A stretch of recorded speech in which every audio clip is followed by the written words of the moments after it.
Hello and welcome back to my channel.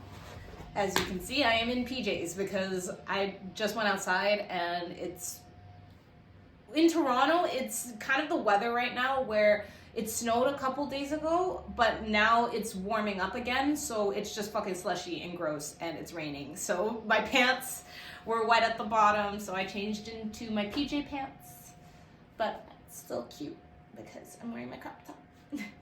Anyways, I am refilming this. I made this video I made the video on this topic a couple days ago, and I had been thinking about refilming, and I guess Spirit wanted me to refilm it because YouTube would not accept it. Every time I uploaded it on YouTube, it was like a 50-minute video, and it kept coming up as a minute and 30 seconds for some reason. So here I am again, and I'm completely fine with this.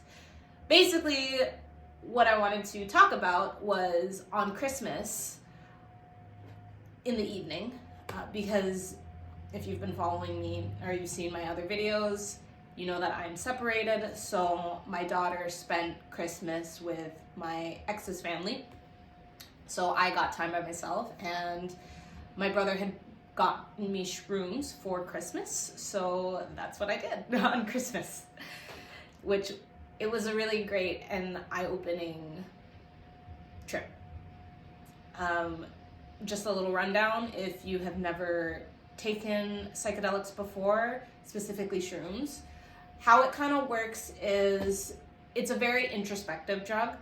So when you take it, it kind of works through whatever it thinks you need to work through. So the reason why I speculate that people have bad trips is because if you are not ready to look at the skeletons in your closet, or if you are somebody who doesn't clean out the skeletons in your closet, then it can be really hard to look at, and then it reflects back to you. It basically just amplifies everything that from the subconscious. So that's why it can be scary for some people especially if you don't ease into it, or you're taking a dose that is more than you can handle. It's all based on how well you know your subconscious. And I think for myself, it's always been it's never been a problem for me, just because I'm very, very honest with myself. I always have been. So when it brings up the things in the subconscious, rather than me being scared about it, it's something that I'm able to reflect on and clear out, which is how I believe that it should be used. Also, before I get into this is not a promotion for the use of magic mushrooms. This is purely a reflection on my experience. Anyway, so I had set an intention for this trip, and like I said, it goes where it wants to go. Not to say that you lose control of yourself, it's just one of those things where it's a natural thing. So it'll naturally bring up the thing. Like my intention was to clear out any remaining fears that I had that were not in alignment with my highest self. And so it just happened that it wasn't the things that I thought it would be. Basically, for me, what had come up was, it was showing me, it kind of took me back in time, because that's another thing that happens with magic mushrooms is time, the concept of time kind of dissolves. Our time as we know it and experience it dissolves. You might have heard before that a lot of people say that, time isn't real, in the sense that time is happening, everything is happening all at the same time. I'm not going to try to explain that. It's a metaphysical concept, and to be very honest, at least at this moment, I am not well versed enough to explain it, but it's the idea that everything is happening at the same time and it's layered. Or the way that you can think about it is that, your past influences your future, which influences your past and your future influence the decision you make in the present, right? So that's why it's very important to be very present, or to keep yourself in the present and remember to appreciate what's happening in the present, rather than to live too much in the past or too much in the future, because again, that's how you influence and manifest. So to become a master manifester, you need to keep yourself present as much as possible. But yeah, so when you are in magic mushrooms, it dissolves kind of the barriers that we kind of keep to that. So you will flow with your memories a lot, or the memories that you have are a lot stronger. The way that I like to think about it is that, you know, for anybody who thinks in pictures, it's like, it's stronger. Like the pictures in your mind are a lot stronger, and it's easier to remember things, or it's easier for memories to resurface when you're on shrooms, as opposed to like a regular time when you're trying to recall memories. So it will resurface memories as needed to support whatever you're trying to work through or clear out, or whatever needs to come up as per the mushrooms. For myself, I am letting go of the old story that I had written for myself, because that is something that I've recognized, is that through a lot of reading and just a lot of the self-work I've done this year, I'm really recognizing the story that I was telling myself in the past versus the story that I am putting forth now, and the story that I want to be my life right now. And not to say, I don't know, you know, it's about it at the end of the day, it's always about you, and everything aligns to the story that you have for yourself and who you believe you are. And I learned something just before, something was reinforced just before I had taken it, about shifting frequency. It was a video on procrastination by Knowledge. And he was basically saying that the reason why people procrastinate isn't because they're lazy, or because, you know, you need you lack the motivation to do something. It's because you are in the wrong frequency. Because if you set the tone, or if you set the goal for the person you want to be, so for myself, business owner, creative, then you will act accordingly, naturally. Because, okay, I gotta remember now if this was in the video that I deleted or am not uploading, or if this is something I'm pretty sure I've talked about this before.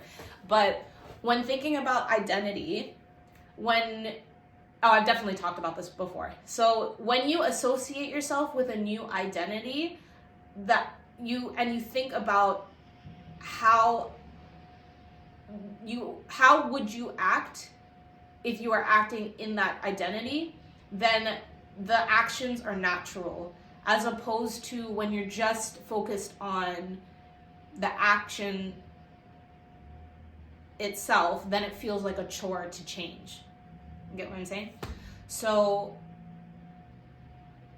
yeah, it's like, okay, so if I know that I am a business owner and a creative, then naturally the things that I want to do are be creative, and that will naturally,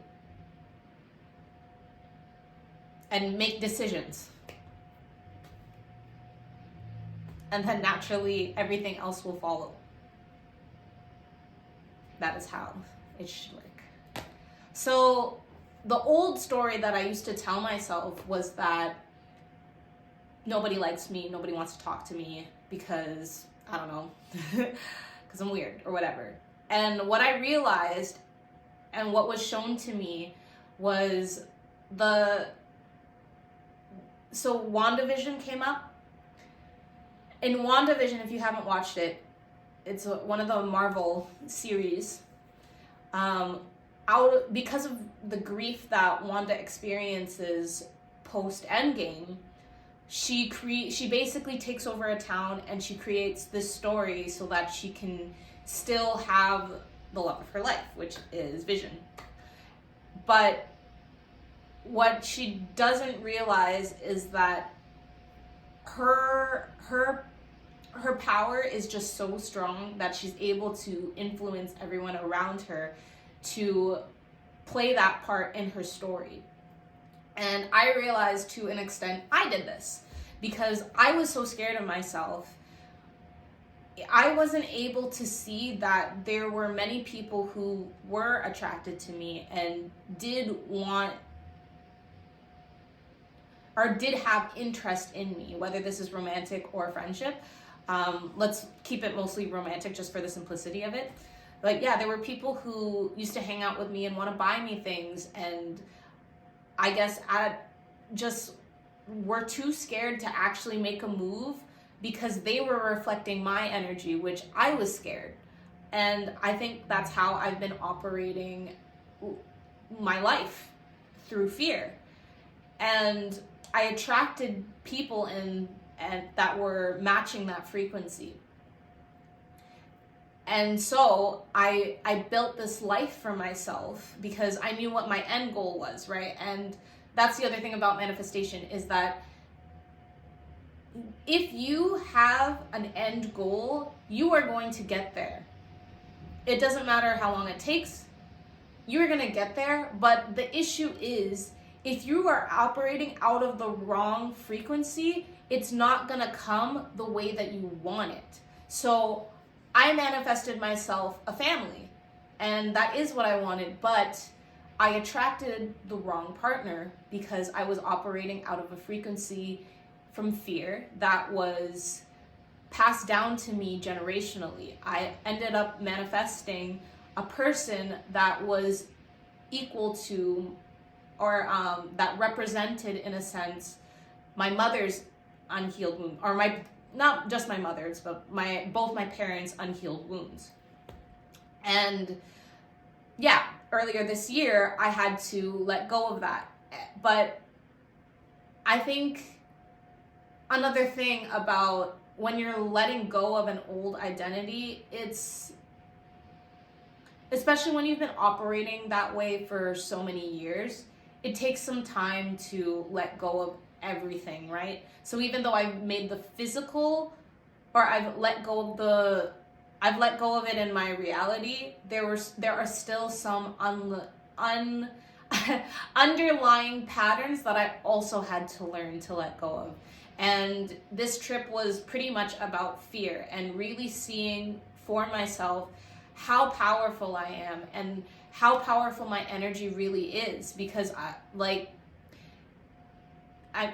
everyone is always manifesting, right? And the issue is we are conditioned to believe that we're weak and that we don't have power, we don't have control. So then when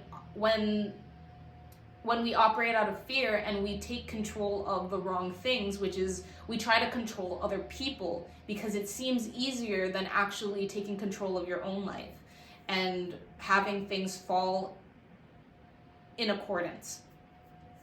So yeah, that whole trip, it was just me looking back and really seeing how I have been attracting things and how I've always been attracting things and how powerful my energy really is, but just realizing that I was tuned into the wrong frequency. So now I can move forward, and it's great because it aligns with the new year. I do think that this is going to be something that I do a little bit more or more annually, where I have a mushroom trip near the end of the year, just so that I can really tune into what is the person that I know I am. I know I can be. What is that frequency? And set that so that everything that I attract comes in at that frequency and not the subconscious frequency. really what I've been understanding, I watched this in another video yesterday, I don't even remember. I watch so many videos sometimes on this stuff, just so that, because like, yeah, that's how I make sure to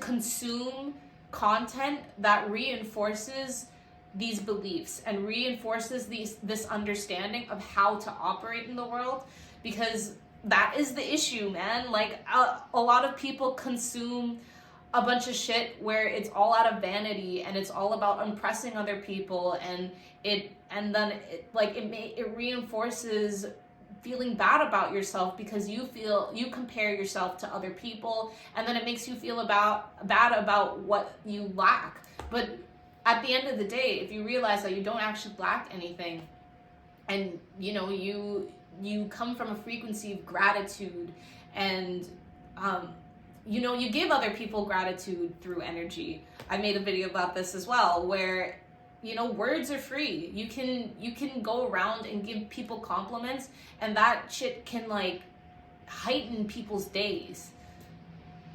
It can make someone's day like that way more than giving someone a monetary gift. But because we're taught to think monetarily and to attach our value to a dollar rather than to the actual energy of that dollar or whatever it is that we're spending the money on, that's where we all get trapped, and that's where we all kind of feel lesser about ourselves. But yeah, it's so much simpler. Everything in life is so much simpler than we make it, but because we've been manipulated this way, we just don't naturally think that way. And it does take effort to get into the habit of thinking, quote unquote, the right way, which is that you are a magnet. We are all magnets. So what do you want to attract? What do you believe in yourself? You know what I mean? Was that it? There was so much that happened on that trip, but now it's been like 3 days, so it's not that I forget, but that's the main sentiment. And I guess that's why I was meant to record this again, because I guess I went like 50 minutes of circling back to the same thing. Yeah, I think I want to make more videos specifically on psychedelics and my journey as a psychonaut. I don't know why I put that in quotations. Yeah, it's like an astronaut through psychedelics. Not that I'm a psycho, but I mean, all words are subjective, right? So I don't really give a fuck what you think. If people think I'm a psycho, whatever. It's working for me.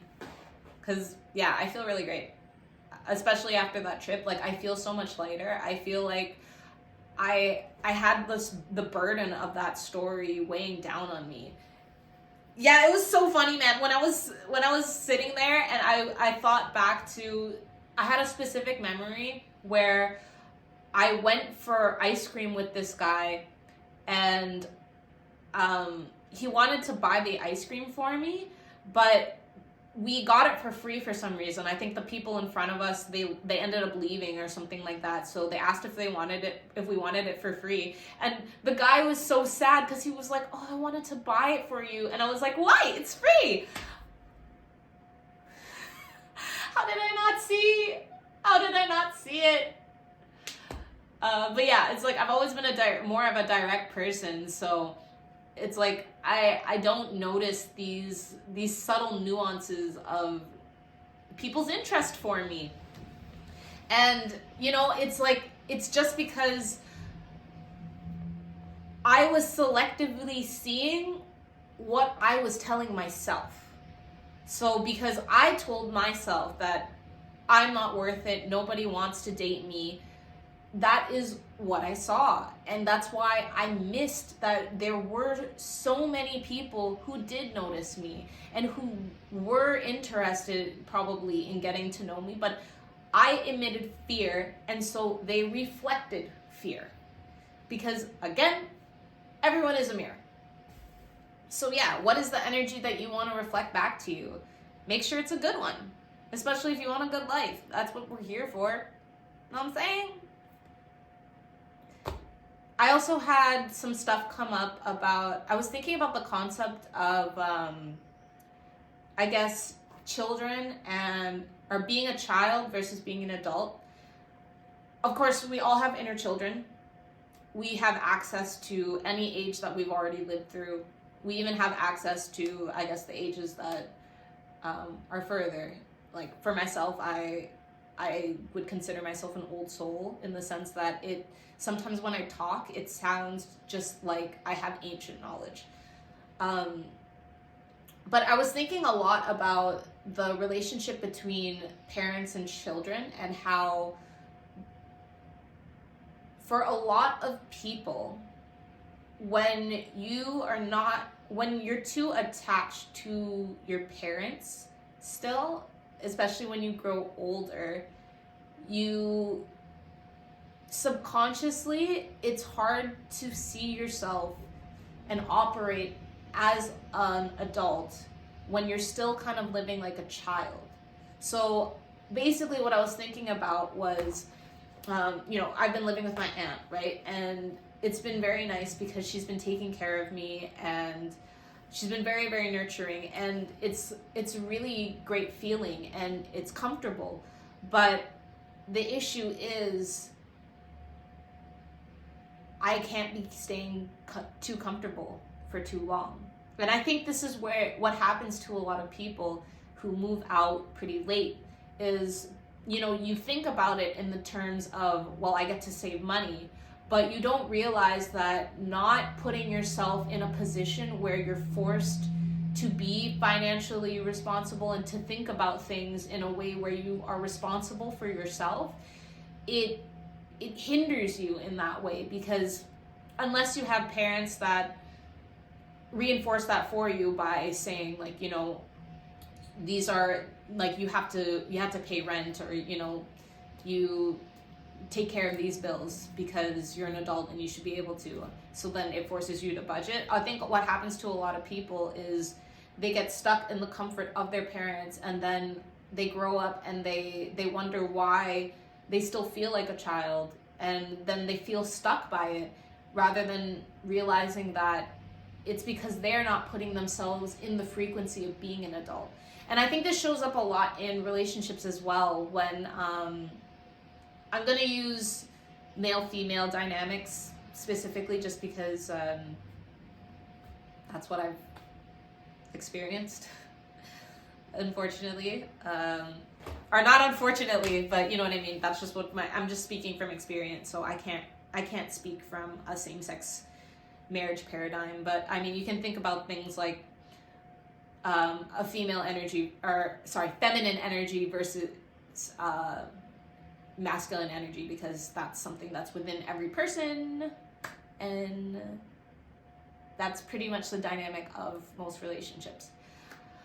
But it seems as though, and I think this also has to do with males typically maturing a little later than females, is that I think what happens is when certain males enter relationships and they're still super attached to their mom, in the sense that their mom is still kind of taking care of them, it's hard for them not to transfer that to their spouses,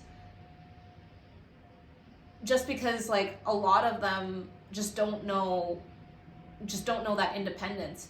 And I think that was coming up for me because I have a lot of close male friends right now that are moving through some sort of hardship with their mothers, where they're realizing that, or where they're starting to realize how much influence their mothers have on them, and wanting now that independence. So they're thinking about how to separate themselves from their mother. And it's very interesting that it's just like all happening at the same time. I don't know if it's an age thing, because a lot of my male friends are also around 30. But yeah, I was just thinking about how much sense that makes, because we all have a natural attachment to our parents, and I think a lot of us naturally feel like we owe something to our parents. It's like it has to do with it's like a childhood trauma thing. It's also because I've been looking into attachment styles, so avoidant, anxious, and secure attachment styles. And for a lot of people, yeah, feel like they have to earn their parents' love. And I mean, like, that's a whole other thing, and it's because it's like passed down through generations, right? But when you realize that you don't have to earn anybody's love at the end of the day, and that you just have to focus on your own self-love and everybody will reflect that back to you, then you can release that guilt. And I think a lot of men specifically have a hard time with that, because archetypically, I think there's a relationship there's an attachment between mothers and sons that is very different from mothers and daughters, or even daughters and fathers. And I think it's because, in a sense, women are gods, right? Because we are the portals to which a new life comes through. And men will never understand what it's like to bring a life into this world, but there will always be at least at a subconscious level, an appreciation for their mothers for bringing them into this world, even if they have bad relationships with their mothers, which is typically not common, because you could go to a jail and find the fucking hardest criminal, and they will almost guaranteed tell you that they love their mama. Because yeah, it's like, when you really think about it, you wouldn't be here without them. And it goes for both parents, but your mother is always going to be the one that went through the process of carrying you and taking care of themselves to take care of you, and then going through the labor process. It's like, even though you don't truly understand what that is, you have to have there's always going to be an underlying appreciation for it, because again, that is how you are here today. So I think that's why a lot of men become mama's boys, because it's a natural thing of respect, and I don't think there's anything wrong with that. I think, and it's a beautiful thing, because men that are mama's boys typically are much more respectful of their women. But where the detachment has to come from is, you can't always see yourself in the role of a child. You have to, at some point, recognize when you have shifted to the role of an adult. I think this is also why the 20s are such a weird time, because it can feel like you're in this in-between of still feeling like a child, because you're only just figuring out your career, and you don't really have adult money. Or for some people, obviously, I'm making blanket statements right now, because you can never, no story is gonna fit everybody, except for, I don't know, we're all human. But yeah, it's like to recognize yourself as an adult, especially being in a physical world where there are certain things that we associate with being an adult. It can be hard to break that structure and break that role, or separate yourself from the role, because that was another key takeaway for me on the trip, is that classic, forgot to take off my manifestation alert. Sorry, but what I was saying was, what was I saying? Oh, I was talking about roles and a key takeaway. So one of the key takeaways was separating myself from the roles that I play for other people versus who I am. And understanding that just because I have a certain role, it doesn't, there are certain things that come with that role, and there's certain things that I feel obligated to because of that role, but I don't have to adhere to. So again, going back to, the role with my parents, it's like, yes, I will always forever be their child, but on a human level, there's no hierarchy.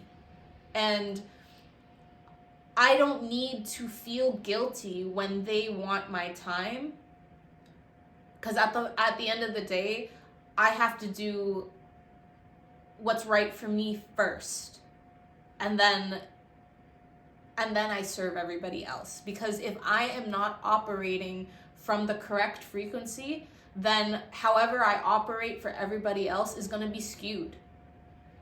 So that's for somebody. Yeah, it's like when I think about taking care of my parents, like, I think that's every child's dream.